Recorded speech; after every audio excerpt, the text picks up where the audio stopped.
From Interior Alaska's most trusted news source, this is the Fairbanks Evening News.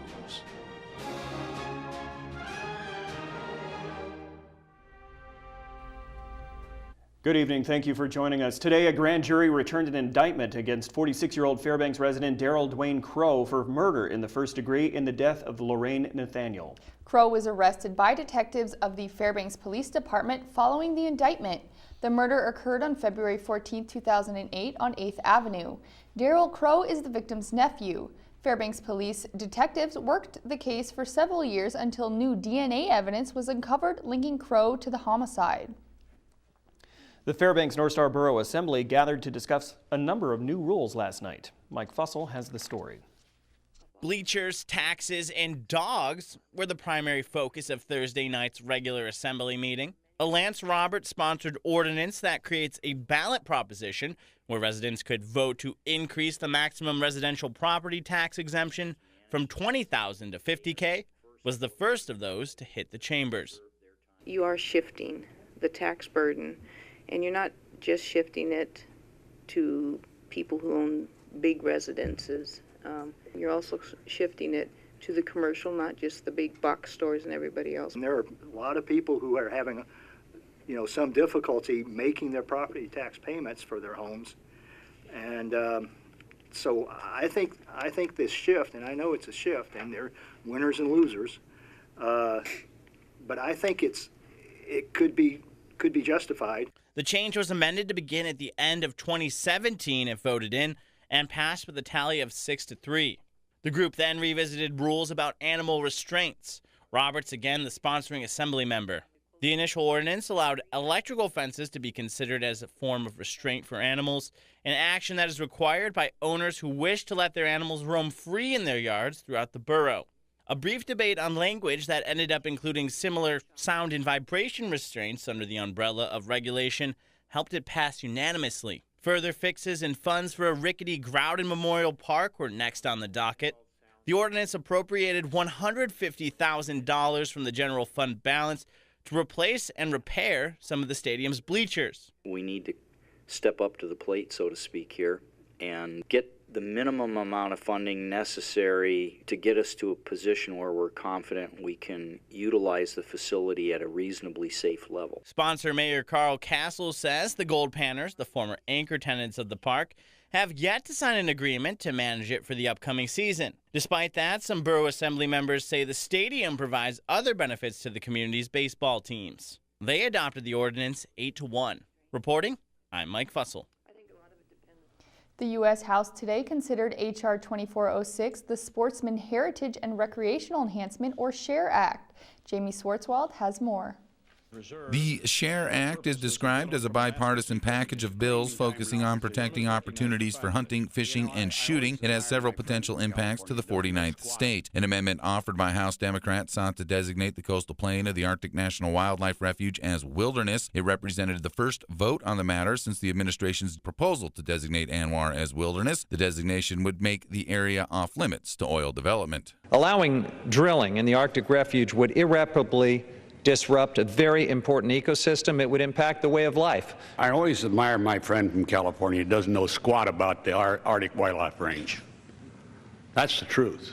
You may have camped out in it, but you didn't camp out in the area which we would like to drill in oil that this Congress set aside.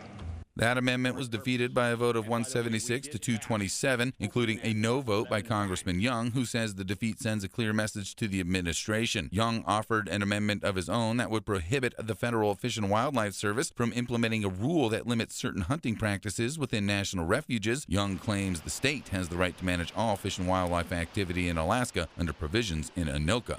This amendment is yet another attempt to allow a state to override perfectly reasonable conservation policies.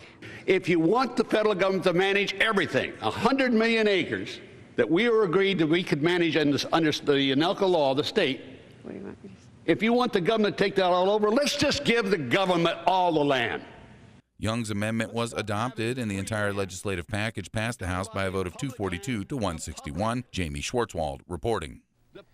When we come back, because of state budget deficit problems, money set aside for home improvements is dwindling. We'll explain. Also, Monty Bowen will tell us about a new program that the state troopers have come up with that will help them solve cases in a quicker manner. Stay with us. Welcome back. A Fairbanks water and sewer employee is accused of threatening to go to his workplace and kill co-workers yesterday. 54-year-old Bruce Bjork was arrested yesterday for second-degree terroristic threats. The Fairbanks man allegedly called Magellan Behavioral Health Hotline, told them he had access to guns and that he was going to kill other water and sewer employees. According to court documents, the troopers went to Bjork's workplace and evacuated the building while looking for him. His cell phone was pinged and he was later found near his home in the middle of the street holding a beer. He was arrested and taken to FMH where he refused medical clearance. Bjork yelled throughout the emergency room, forcing the hospital staff to close off a wing due to the disturbance. Bjork's next court date is set for March. Construction continues on schedule for the new addition of the surgery suite replacement project at the Fairbanks Memorial Hospital, which is expected to be completed in 2017. The Greater Fairbanks Community Hospital Foundation has committed $88 million to the project to replace outdated surgery facilities.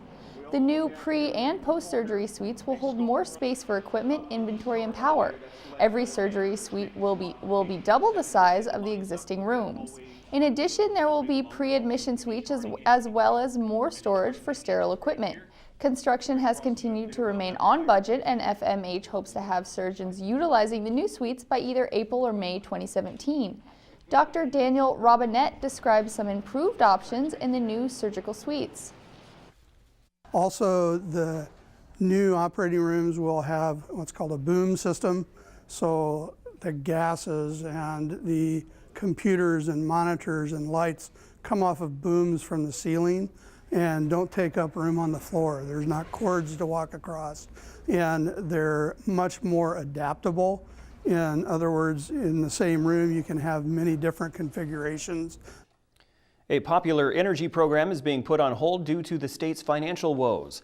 The Alaska Housing Finance Corporation won't take any more applications for the home energy rebate program after March 25th.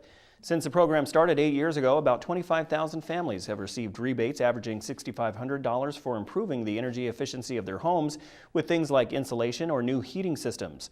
Those who are in the process of doing work on their homes in order to apply should apply now. Those already on the list are still eligible to receive up to $10,000 for the work they do. The program is in statute, so it could come back at some point in time in the future, but you're right, it's completely dependent on the fiscal situation in the state and what future legislators decide to do, because it is entirely funded through state general fund dollars.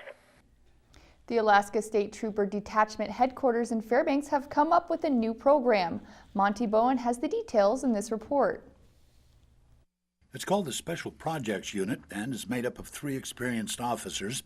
They are working cases the patrol officers often don't have time for. When we couldn't solve burglaries, we couldn't handle a lot of other thefts, property crimes, warrants, wanted individuals. The average patrol trooper just doesn't have the time to respond to those calls for service in between handling domestic disturbances, traffic crashes, and so forth. In Fairbanks, we've finally gotten enough staffing over the last year that we were able to take 3 troopers and specifically assign them as part of a patrol unit. So they're still in patrol, but they handle some of these more specialized calls for service.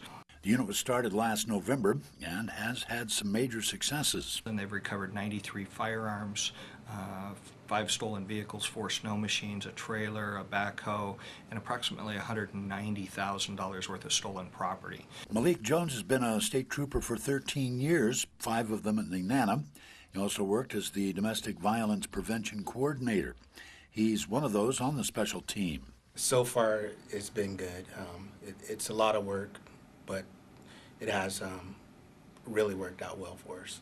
How can you start a new program with a state budget the shape it's in? This does not cost us additional money. These are troopers that I already have on 3 shifts. So what I've done is I've just reduced the short patrol shift by 1 person to try to relieve that burden on the normal patrol trooper.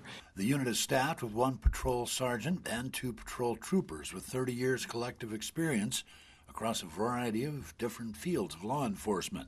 This is Monty Bowen reporting. Turning our attention now to Joe Cook, the UAF men's basketball team make history, and a great comeback from the hockey team comes up short. Also, the Iron Dog race is becoming clearer as racers will finish tomorrow in the Golden Heart City. Joe Cook has sports after the break.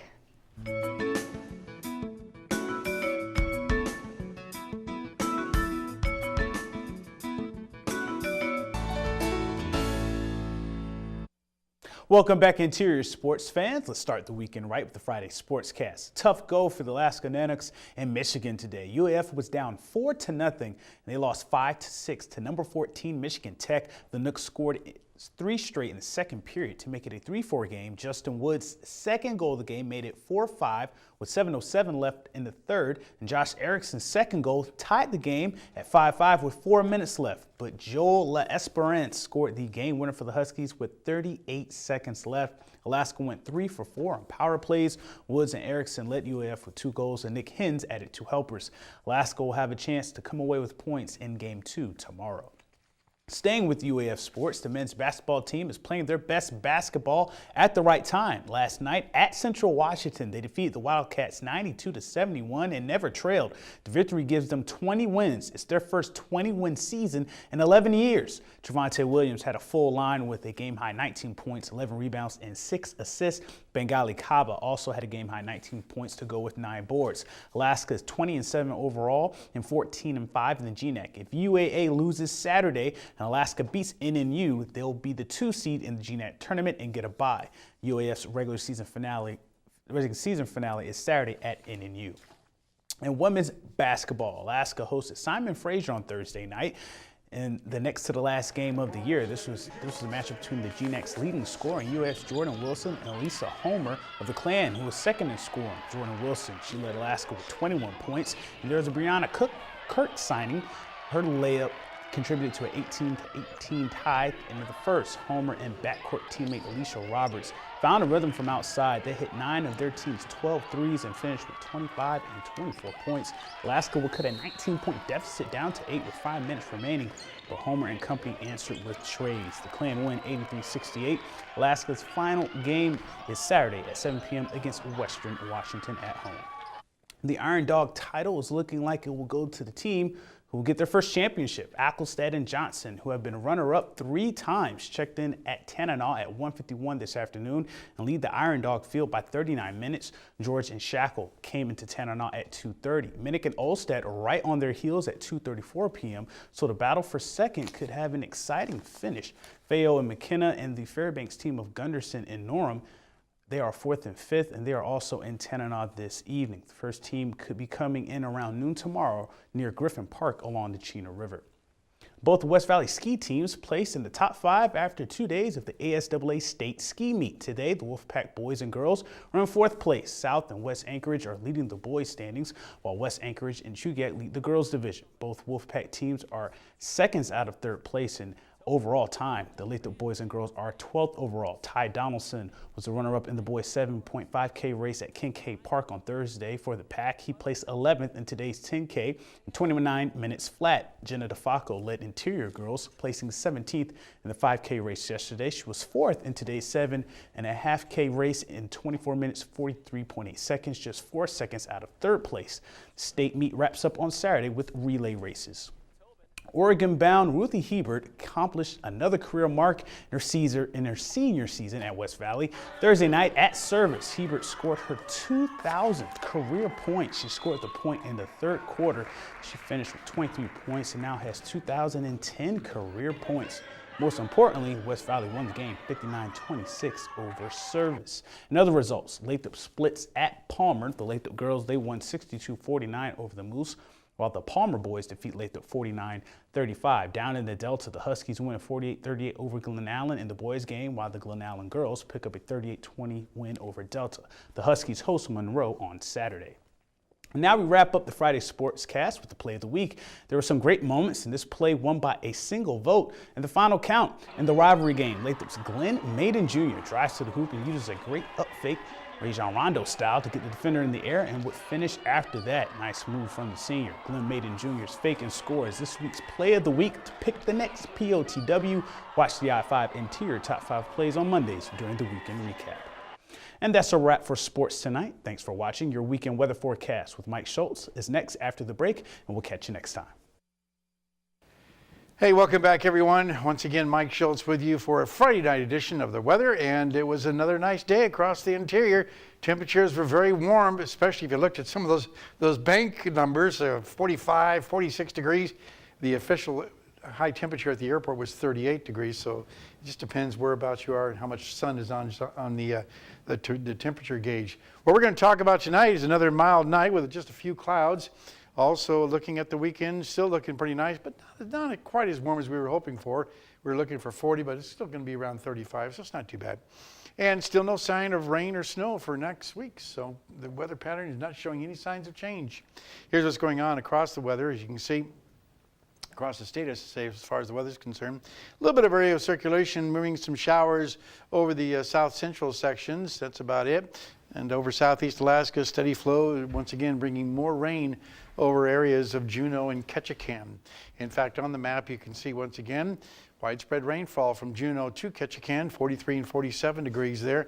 38 and just mainly cloudy skies at Anchorage. Showers once again in Kodiak, 41. Cold Bay, cloudy skies, 38. And Bethel at 31 degrees with 32 degrees at Nome. Barrow, 13 degrees above. Very nice there. Fort Yukon at 27. Lower 48 weather, look again at the moisture moving on shore in the Pacific Northwest. More rain expected to move on down into Northern California, but not into Southern California. While over the eastern half of the country, things are looking very nice there. Very mild pattern for the most part. And the outlook for early next week is not calling for any major systems to break out. Some showers over the deep south, some snow across the higher elevations of the Rockies, and some snow showers across the Great Lakes. So all in all, pretty good. Once again, time for our kids' weather, and all this week we're talking with the kids from Wood River Elementary School. But tonight, it's time to hear from the teacher. Hi, I'm Mrs. Steiger, and this is my 5th, 6th grade class here at Wood River Elementary School, and we have a weather fact to share with you. Class, did you know that a water spout is another name for a tornado that is over water? No. In fact, a water spout in Australia moved back over land and dropped hundreds of fish on a city. Oh, that's sad. Fish falling from the sky. Again, thanks to Mount McKinley Bank for sponsoring our kids' weather. And next week, we'll do it all over again with a new class. This one, 5th grade class from Ann Ween Elementary School. Here's your forecast for tomorrow for the northern sections. Mostly cloudy skies for Barrow and Nome, and just partly cloudy skies for Fort Yukon. Here in the interior, looks pretty good. Just the breezy conditions around Healy. Otherwise, mostly clear skies at Fairbanks and just partly cloudy skies at Delta Junction. Over southeast Alaska, you guessed it, the rains will continue. Showers for Juneau, but heavier rain becoming just showers by afternoon in the Ketchikan area. Over the southwest part of the state, looking at rain at Cold Bay and Kodiak and partly cloudy skies in Bethel. And over the south central regions, we have cloudy skies in Anchorage, scattered rain showers at Valdez and also at Homer. Here are your numbers at the airport today. Our high temperature was 39 degrees. The low last night, 12. The record high, 43 in 1911. The record low, 53 below in 1932. Your sunrise and sunset, working out to about 9 hours and 45 minutes. We'll go over 10 hours this weekend, and it's a gain of 7 minutes from yesterday. And the forecast for tonight, scattered high clouds, continued mild, 15 degrees for the overnight low. Tomorrow's forecast, another great day, but not quite as warm, 33 degrees for the high. And the 5-day outlook, again, temperatures a little bit cooler than they have been, right around 30 degrees, as you can see, pretty consistent across the board there. Overnight lows will also cool down, but still be warm for this time of year, right around 10 degrees. And our photograph for tonight, a very nice subtle forecast, pink clouds through the trees. Thanks to Nancy Hummel for that submission. And if you have a photograph you want to share, send it to photos@ktvf11.com. Very pretty. Guess what, guys? Yeah, it's finally over. It is. It is over. We've been here a long time, and we have an announcement to make. We have a winner, a watch and win winner. That's right. So now we are having some troubles with the video on this, so I'm going to just announce the winner right here to you live. Jonathan Knight, congratulations, you are the watch and win winner. How about that? Yeah, absolutely. So if someone will be getting in contact with you, if not, contact Channel 11 on Monday. And congratulations once again. That's awesome. 400 gallons of fuel. I want some. From Alaska Fuel Services. Alaska Fuel Services, yes, absolutely. Okay, that will wrap up this edition of the Fairbanks Evening News. We are glad you could join us. Tonight on NBC 90 News, New Jersey Governor Chris Christie threw his support behind Donald Trump today with his endorsement. That's up next with Lester Holt. And we reported last night that the local NAACP will host a play tomorrow honoring Black History Month, and it will be at the Herring Auditorium, not the Carlson Center, as reported last night. From all of us here at the News Center, have a good night. And a good weekend.